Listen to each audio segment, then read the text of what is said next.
Hello বন্ধুরা, তোমরা সবাই কেমন আছো? আশা করি তোমরা সবাই ভালো আছো। আমি পাপিয়া চলে এলাম তোমাদের সামনে নতুন আরো একটা রান্না নিয়ে। আজকে আমি বানিয়েছি কাবলি ছোলার ঘুগনি। এটা খেতে কিন্তু খুবই ভালো লাগে, আর এটা আমি কম সময়ের মধ্যে বানিয়েছি। চলুন এটা কিভাবে বানিয়েছি আপনাদের দেখিয়ে দিই। তার আগে জানিয়ে দিই, আমার চ্যানেলে যারা নতুন বন্ধু আছেন, যারা এখনো আমার চ্যানেলটিকে সাবস্ক্রাইব করেননি, তাদের কাছে অনুরোধ করছি আমার চ্যানেলটিকে সাবস্ক্রাইব করবেন এবং সাবস্ক্রাইব করে পাশে থাকা বেল আইকনটি প্রেস করে দেবেন। এতে করে আমি কোনো নতুন রান্নার রেসিপি আমার চ্যানেলে দেওয়ার সাথে সাথে আপনাদের কাছে কিন্তু নোটিফিকেশন চলে যাবে। চলুন আর বেশি দেরি না করে আমি এইটা কিভাবে রান্না করেছি আপনাদের দেখিয়ে দিই। কাবলি ছোলা নিয়ে নিয়েছি এখানটায় 300 গ্রাম, আর সাথে নিয়েছি আলু। 3টে আলু এইভাবে ছোট ছোট করে কেটে নিয়েছি। আমরা এই ছোলাটাকে কাবলি ছোলা বলি, আপনারা কে কি নামে চেনেন অবশ্যই কমেন্টের মাধ্যমে জানাবেন। এটা রান্না করার জন্য আমি এখানটায় নিয়ে নিয়েছি একটা টমেটো, 3টে পেঁয়াজ।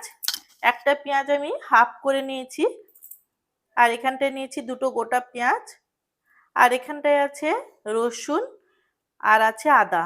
এখানটায় নিয়েছি চিনি, লবণ, লঙ্কার গুঁড়ো, এলাচ, লবঙ্গ, ডালচিনি, আর এখানটায় আছে হলুদ, চিকেন মশলার গুঁড়ো নিয়েছি 1 চামচ, আর এখানটায় আছে গোটা জিরে।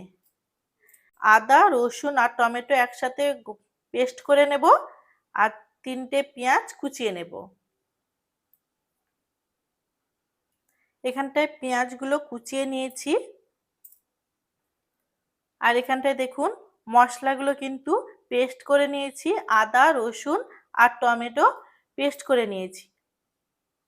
এখন আমি এই পেস্ট করা মশলার মধ্যে দিয়ে দিচ্ছি পরিমাণ মতো লবণ,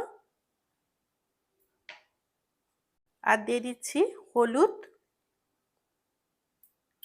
দিয়ে দিচ্ছি চিকেন মশলা, দিয়ে দেব গুঁড়ো লঙ্কা।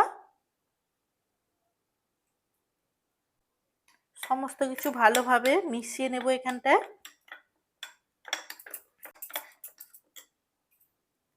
এখন আমি এর মধ্যে দিয়ে দিচ্ছি চিনি। পুরোটা চিনি দেব না, চিনিটা দিয়ে দিলাম। চিনিটা দেওয়ার পর আবার ভালো করে মিশিয়ে নেব। এই কাবলি ছোলাটা আমি প্রায় 5-6 ঘন্টা কিন্তু ভিজিয়ে রেখেছিলাম। এখন বসিয়ে দিয়েছি একটা কড়াই গ্যাসের মধ্যে।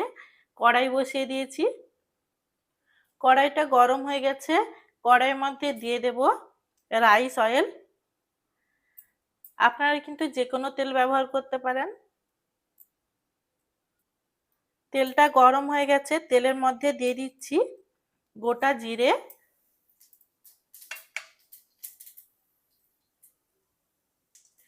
গোটা জিরেটা ভাজা হয়ে গেছে। এখন দিয়ে দিচ্ছি কুচনো পেঁয়াজ। কুচনো পেঁয়াজটা দেওয়ার পর এখন দিয়ে দেব এলাচ, লবঙ্গ, ডালচিনি। এখন পেঁয়াজগুলো লাল করে ভেজে নেব।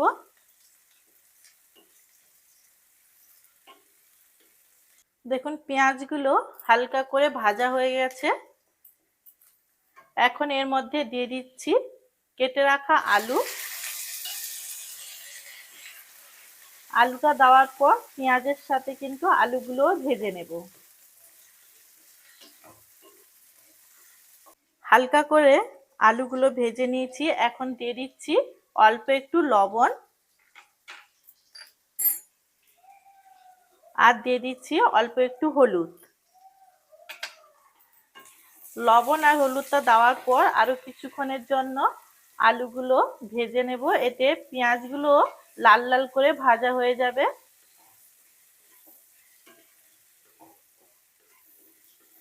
আর পেঁয়াজগুলো যদি লাল করে ভাজার পর আলুটা দিতাম, তাহলে কিন্তু আলুটা ভাজার সময় পেঁয়াজগুলো পুড়ে যেত। পেঁয়াজ আর আলুটা ভালো করে ভেজে নেওয়ার পর এখন দিয়ে দিচ্ছি মশলা। সমস্ত মশলাগুলো আমি একসাথে মিশিয়ে রেখেছিলাম, ওটা এখন দিয়ে দিলাম। দেওয়ার পর আলুর সাথে মশলাগুলো ভালো করে কিন্তু এখন কষিয়ে নেব।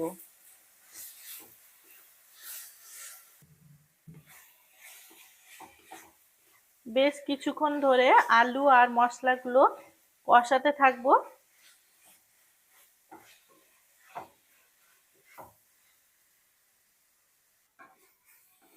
এটা বেশ কিছুক্ষণ ধরে কষিয়ে নিয়েছি।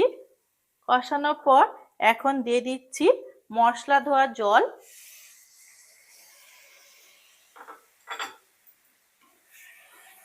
জলটা দেওয়ার পর আরো কিছুক্ষণ এটা কিন্তু কষিয়ে নেব।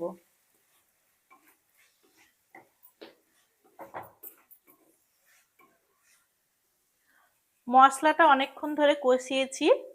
এখন এর মধ্যে দিয়ে দিচ্ছি কাবলি ছোলা। ছোলাটা দেওয়ার পর এখন মশলার সাথে আর আলুর সাথে ছোলাগুলো কিন্তু ভালো করে এখন কষিয়ে নেব। 2-3 মিনিট এইভাবে কিন্তু হাই ফ্লেমে আমি এই সমস্ত কিছু কষাবো।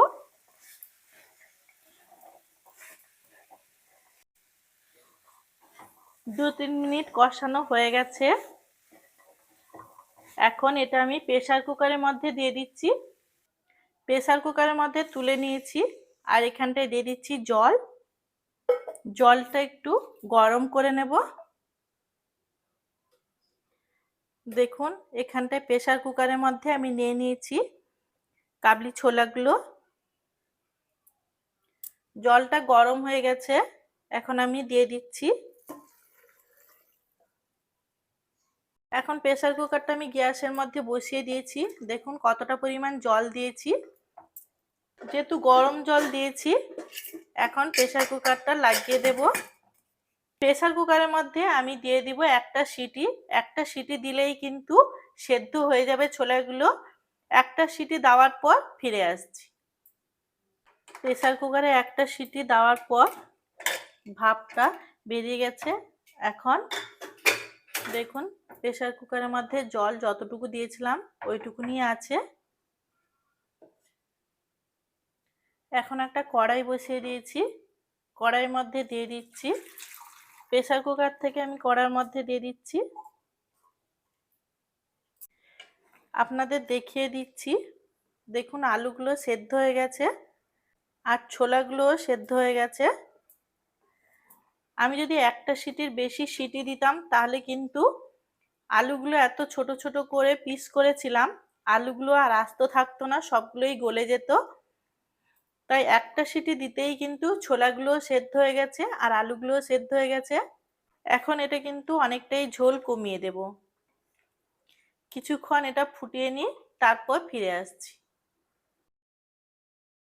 2 মিনিট ফোটানোর পর এইভাবে কয়েকটা আলু আর ছোলাগুলো এইভাবে কিন্তু আমি এখানটায় ফাটিয়ে দিচ্ছি।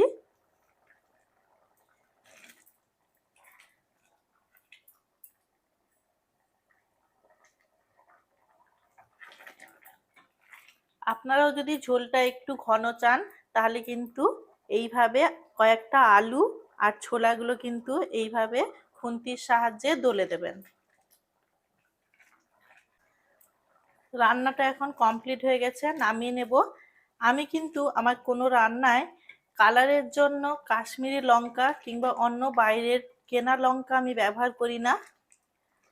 আমি যে লঙ্কার গুঁড়ো ব্যবহার করি সেটা বাড়িতেই শুকনো লঙ্কা গুঁড়ো করে নেওয়া। আর ওই লঙ্কার গুঁড়ো আমি সবসময়ের জন্য করে রাখি বাড়িতেই। দেখুন তাও কতটা সুন্দর কালার এসছে। এখন নামিয়ে নেব। তার আগে জানাই আমার আজকের এই রান্নাটা যদি আপনাদের ভালো লেগে থাকে অবশ্যই লাইক করবেন, শেয়ার করবেন এবং সাবস্ক্রাইব করবেন। দেখা হচ্ছে নতুন কোনো রান্নার সাথে।